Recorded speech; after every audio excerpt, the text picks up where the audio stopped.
Alright, here we go. If I want to turn this globe into a flat map, I'm going to have to cut it open.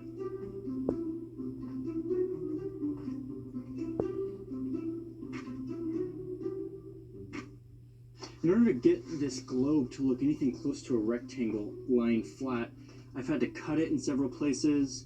I've had to stretch it so that the countries are starting to look all wonky. And even still, it's almost impossible to get it to lay flat. And that right there is the eternal dilemma of map makers. The surface of a sphere cannot be represented as a plane without some form of distortion. That was mathematically proved by this guy a long time ago. Since around the 1500s, mathematicians have set about creating algorithms that would translate the globe into something flat. And to do this, they use a process called projection. Popular rectangular maps use a cylindrical projection. Imagine putting a theoretical cylinder over the globe and projecting each of the points of the sphere onto the cylinder surface. Unroll the cylinder and you have a flat rectangular map.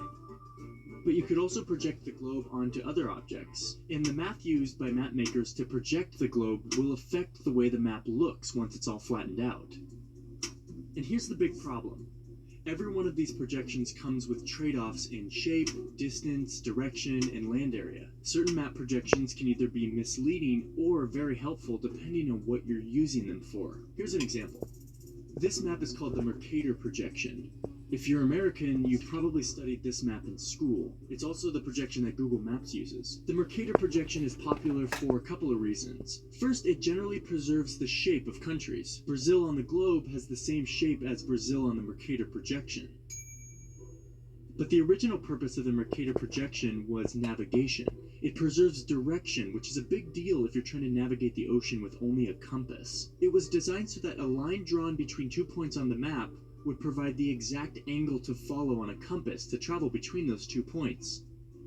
If we go back to the globe, you can see that this line is not the shortest route, but at least it provides a simple, reliable way to navigate across the ocean.